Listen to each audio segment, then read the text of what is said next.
ജീവിപ്പിക്കുകയും ചെയ്യുന്ന ഭൂമിയെ ഭൂമി ദേവിയായി ആരാധിക്കാൻ അന്ന് മനുഷ്യനെ പ്രേരിപ്പിച്ചത്.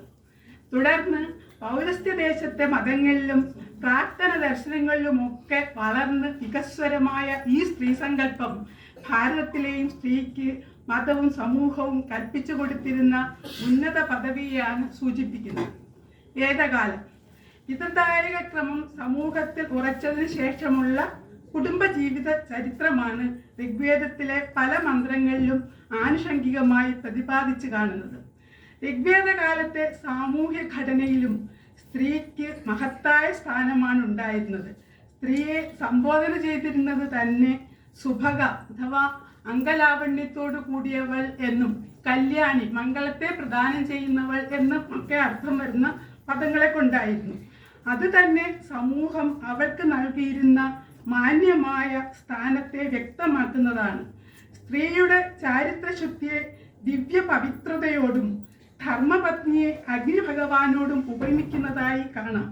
അനവദ്യ പതിരുഷ്ടേവ നാരി, ശുദ്ധി വിഷയത്തിൽ അഗ്നി നിർദോഷിയായും ഭർത്താവിനാൽ ആദരിക്കപ്പെട്ടവളായും ഇരിക്കുന്ന സ്ത്രീയെ പോലെയാകുന്നു എന്ന് ഋഗ്വേദം. വേദത്തിലെ അഗ്നി എന്ന് പറയുന്നത് വെറും തീയല്ല എന്നും തീ അഗ്നിയുടെ വെറും വിഗ്രഹം രൂപം മാത്രമാണെന്നും നാശമുള്ള വസ്തുക്കളിലെല്ലാം നാശരഹിതമായി സ്ഥിതി ചെയ്യുന്നത് അഗ്നിയാണെന്നും ഋഗ്വേദ മന്ത്രങ്ങൾ പറയുന്നു. അത് ഓർമ്മിച്ചാൽ തന്നെ അഗ്നിയുടെ വേദത്തിലെ സ്ഥാനം എന്താണെന്ന് ഊഹിക്കാം. സമസ്ത നിയന്താവായ ഈശ്വരനെ വേദങ്ങളിൽ അഗ്നിശബ്ദം കൊണ്ടാണ് പറയുന്നത്. ഇങ്ങനെയുള്ള അഗ്നിയുടെ ഒരു ഉപമാനമായിട്ടാണ് സ്ത്രീയെ വേദത്തിൽ ചിത്രീകരിച്ചിരിക്കുന്നത്.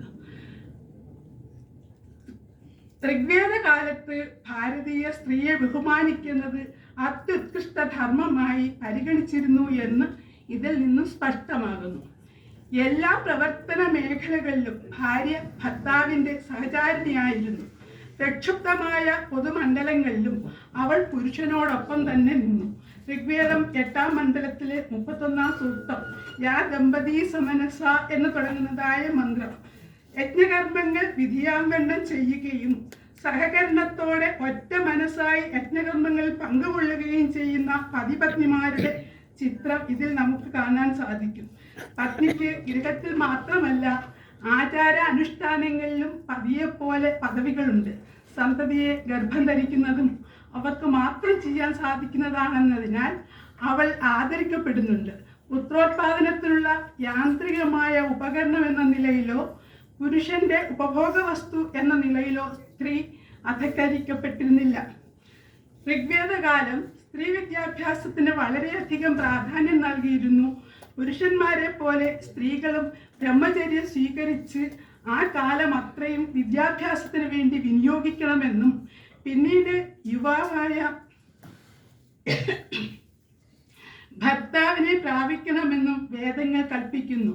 ബ്രഹ്മചര്യേണ കന്യ യുവാനം വിന്ദതേഹ. സ്ത്രീ പുരുഷ വിവേചനമില്ലാതെ വേദാധ്യയനത്തിനും യാഗാദി കർമ്മങ്ങൾക്കും സംഗീത സാഹിത്യ കലാപ്രവർത്തനങ്ങൾക്കും അവസര സമത്വം മാത്രമല്ല മേധാവിത്വവും സ്ത്രീകൾക്ക് ലഭിച്ചിരുന്നു. ഇതിൻ്റെ ഫലമായാണ് മൈത്രേയി, ഗാർഗി, ലോപാമുദ്ര, ലോമാശ തുടങ്ങി നിരവധി വാസനാസമ്പന്നകളും പണ്ഡിതകളും രൂപം കൊണ്ടത്. ഗാർഗിയെ പോലുള്ളവർ ദാർശനിക ചർച്ചകളിലും വാദപ്രതിവാദങ്ങളിലും പണ്ഡിത ശ്രേഷ്ഠന്മാരോടൊപ്പം മുന്നണിയിൽ തന്നെ ജീവസോടെ വർത്തിച്ചു. ലൗകിക ജ്ഞാനത്താലും ആത്മജ്ഞാനത്താലും ശോഭിച്ചിരുന്ന അനേക സ്ത്രീരത്നങ്ങളുടെ ചരിത്രം വേദങ്ങളും പുരാണങ്ങളും ഉപനിഷത്തുക്കളും രേഖപ്പെടുത്തിയിട്ടുണ്ട്. ഋഗ്വേദ കാലത്ത് സ്ത്രീകൾക്കും ഉപനയനാദികൾ ഉണ്ടായിരുന്നു എന്നതിനും അവർ യജ്ഞസൂത്രം ധരിച്ചിരുന്നു എന്നതിനും അവർക്ക് മന്ത്രോച്ചാരണങ്ങൾക്ക് അവകാശമുണ്ടായിരുന്നു എന്നുള്ളതിനുമൊക്കെ അനേക ഉദാഹരണങ്ങൾ ഋഗ്വേദത്തിലുണ്ട്. പുരാകൽപ്പേതു നാരീണാം മൗഞ്ചീബന്ധനമിഷ്യതേ അധ്യാപനന്തു വേദാനാം സാവിത്രീ വദനം തഥാ എന്ന് യമസ്തുതി.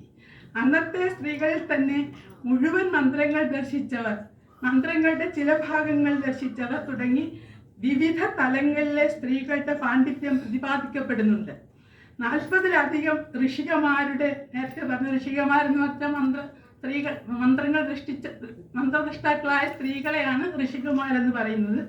അപ്പോൾ 40-ലധികം ഋഷികമാരുടെ നാമങ്ങൾ നിരവധി സന്ദർഭങ്ങളിലായി വേദങ്ങളിൽ സൂചിപ്പിക്കുന്നുണ്ട്. ഋഗ്വേദത്തിൽ മന്ത്രദ്രഷ്ടാക്കളായ ഋഷികന്മാർ വിശ്വവാര, അപാല തുടങ്ങിയവർ മുഴുവൻ മന്ത്രങ്ങളും ദർശിച്ചവരാണ്. ലോപാമുദ്ര, രോമാശ തുടങ്ങിയവർ ചില മന്ത്രങ്ങൾ മാത്രം ദർശിച്ച ഋഷികമാരാണ്. 5-ാം മണ്ഡലം 8-ാം സൂക്തം വിശ്വവാര ദർശിച്ച മന്ത്രമാണ്. ആത്രേയി വിശ്വവാരാനാമിക ബ്രഹ്മവാദിനി ഋഷി സമിദ്ധോഗ്നിർദിവി ചോതിരശ്രേ പ്രത്യങ്മുഷസമുർവിയാ വിഭാതി ഏതി പ്രാചീ വിശ്വവാര നമോഷ് എന്ന് തുടങ്ങുന്നതായ മന്ത്രം വേണ്ട പോലെ കത്തിജ്വലിച്ച അഗ്നി പ്രകാശമാനമായ അന്തരീക്ഷത്തിൽ തേജസ് പകരുന്നു. അതുപോലെ ഉഷസ്സിന് അഭിമുഖമായി പരന്ന് പ്രകാശിക്കുന്നു. സ്തോത്രങ്ങളിൽ ഇന്ദ്രാദി ദേവന്മാരെ സ്തുതിച്ചുകൊണ്ട് പുരോടാശാദി ഹവിസ്വത്ത ഹോമോപകരണം വേണ്ടിക്കൊണ്ട് വിശ്വവാര എന്ന ഋഷിക കിഴക്കോട്ട് മുഖമായി അപ്രകാരമുള്ള അഗ്നിയുടെ നേരെ ചെല്ലുന്നു. വേദകാലത്ത് സ്ത്രീകൾ ഹോമാദി മന്ത്രങ്ങൾ രചിച്ചിരുന്നു എന്നും യജ്ഞങ്ങൾ അനുഷ്ഠിച്ചിരുന്നു എന്നും ഉള്ളതിൻ്റെ ഒരു ഉത്തമ ഉദാഹരണമാണ് ഈ മന്ത്രം. യജ്ഞാദി കർമ്മങ്ങളിൽ ഭാര്യാഭർത്താക്കന്മാർ ഒരുമിച്ച് പങ്കെടുത്തിരുന്നു എന്ന് സൂചിപ്പിക്കുന്ന അനേക മന്ത്രങ്ങൾ ഉണ്ടെങ്കിലും പിൽക്കാലത്ത് സ്ത്രീകൾക്ക് ഈ പദവി നഷ്ടപ്പെട്ടു എന്ന് വേണം കരുതാൻ. മൊത്തത്തിൽ ഋഗ്വേദത്തിലെ അന്തരീക്ഷം സ്ത്രീക്ക് പുരുഷന് തുല്യമായ സ്ഥാനമാണ് നൽകിയിരുന്നത്. പെൺകുട്ടികൾ സ്നേഹിക്കപ്പെടുകയും കന്യകൾക്ക് ചലന സ്വാതന്ത്ര്യം ഉണ്ടായിരിക്കുകയും ചെയ്തിരുന്നതിനാൽ സ്ത്രീകൾ അവഗണിക്കപ്പെട്ട ഒരു വിഭാഗമേ ആയിരുന്നില്ല. ഒരു കാലത്തും എല്ലാ പുരുഷന്മാരും ബൗദ്ധികമായി ഔന്നത്യം നേടിയവരായിരിക്കണമെന്നില്ല. പുരുഷന്മാരെല്ലാവരും അപ്പാടെ ഋഷിമാരും പണ്ഡിതന്മാരുമായിരിക്കില്ല. ചുരുക്കം ചിലർക്ക് മാത്രമേ അതിനു വേണ്ട മന്ത്രസിദ്ധി ഉണ്ടാകാറുള്ളൂ. ഇവിടെ ഭഗവത്ഗീതയിലും പറയുന്നുണ്ട്, മനുഷ്യാനാം സഹസ്രേഷു കശ്ചിത് യതത് സിദ്ധയേ യതതാമപി സിദ്ധാനാം കശ്ചിന്മാം വേത്തി തത്വതഃ. 1000 മനുഷ്യരുടെ കൂട്ടത്തിൽ ഒരാൾ മാത്രമായിരിക്കും ചിലപ്പോൾ ഭഗവാനെ അറിയാൻ ആഗ്രഹിക്കുന്നത്. അങ്ങനെ ആഗ്രഹിക്കുന്ന 1000 പേരിൽ ഒരാൾ മാത്രമായിരിക്കും ചിലപ്പോൾ ഭഗവാനെ തത്വത്തിൽ മനസ്സിലാക്കുന്നത്. അതുപോലെ നമ്മൾ ഒരേ ക്ലാസ് തന്നെ എടുത്താൽ നമുക്ക് മനസ്സിലാവും, എല്ലാ കുട്ടികളെയും ഒരുപോലെയാണ് പഠിപ്പിക്കുന്നത് എങ്കിൽ പോലും എല്ലാ കുട്ടികളും ഒരുപോലെ സമർത്ഥരായിരിക്കില്ല. അത് തന്നെയാണ് ഋഗ്വേദ കാലത്തും സംഭവിച്ചിട്ടുണ്ടാകുക. മന്ത്രാർത്ഥങ്ങൾ ഗ്രഹിക്കാനും അറിവ് വിപുലീകരിക്കാനും നിലനിർത്താനുമുള്ള കഴിവുകളിൽ വിദ്വാൻമാർക്ക് പോലും തുല്യ നൈപുണ്യമുള്ളവർ ആയിരിക്കില്ല.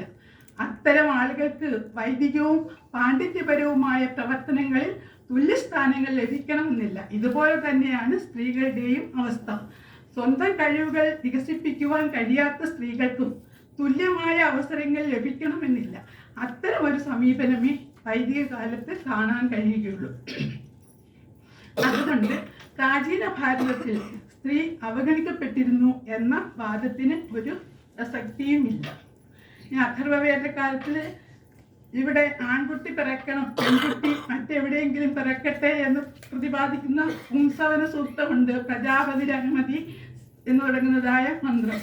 അഥർവവേദത്തിൽ പെൺകുഞ്ഞാണെങ്കിൽ പുറന്തള്ളുന്ന ആചാരം കാണുന്നില്ല. എന്നാൽ പെൺകുട്ടിക്ക് നല്ല വരൻ വരാൻ വേണ്ടിയുള്ള പ്രാർത്ഥന അഥർവവേദത്തിലുണ്ട്.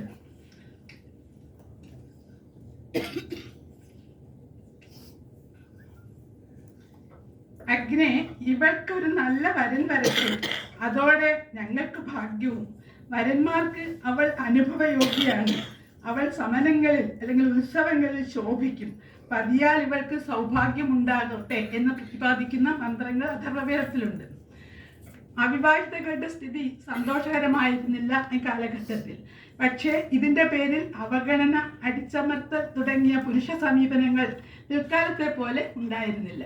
ഇനി ഉപനിഷത് കാലം.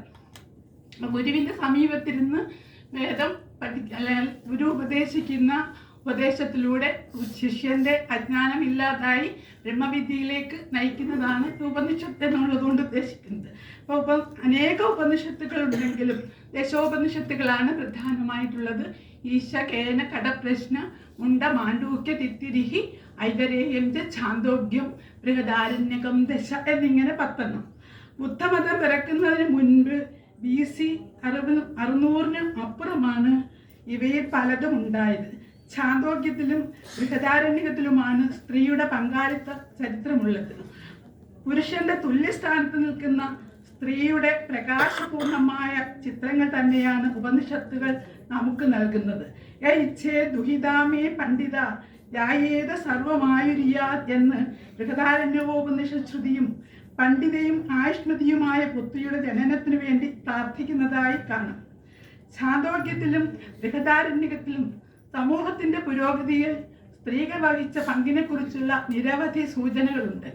ദാർശനിക ചർച്ചകളിലും മതപരവും സാംസ്കാരികവുമായ പ്രവർത്തനങ്ങളിലും പുരുഷന്റെ തുല്യസ്ഥാനം വഹിക്കുന്ന സ്ത്രീയെയാണ് ഉപനിഷത്ത് കാലഘട്ടത്തിൽ നാം കാണുന്നത്. ഭാരത ചരിത്രത്തിലെ ഒരു സുവർണ കാലഘട്ടം കൂടിയാണ് ഉപനിഷത്ത് കാലം. ഛാന്തോക്യം സാമവേദത്തിന്റെ കൂടെയും ബൃഹദാരണ്യകം യജുർവേദത്തിന്റെ കൂടെയുമാണ്. 8 അധ്യായങ്ങൾ അടങ്ങിയ ഛാന്തോക്യത്തിൽ നിരവധി ഖണ്ഡങ്ങളിൽ സ്ത്രീ പരാമർശങ്ങൾ അടങ്ങിയിട്ടുണ്ട്. അതിലൊന്ന് ജാനശ്രുതിയുടെ ചരിത്രം. ഉഷസ്തി, ഇഭ തുടങ്ങിയവരുടെയും അതുപോലെ സത്യകാമൻ, ജാബാല തുടങ്ങിയവരുടെയൊക്കെ കഥകൾ ഛാന്തോക്യോപനിഷത്തിൽ പറയുന്നുണ്ട്. ഇവിടെ ഈ ജാനശ്രുതിയുടെ ചരിത്രം മാത്രമാണ്. രായ്ക്കുൻ എന്ന ഋഷിയിൽ നിന്ന് ബ്രഹ്മവിദ്യ ലഭിക്കാൻ വേണ്ടി ജാനശ്രുതി അപേക്ഷിക്കുന്നു. അതിനുവേണ്ടി ഏറെ ദ്രവ്യം ദക്ഷിണയായി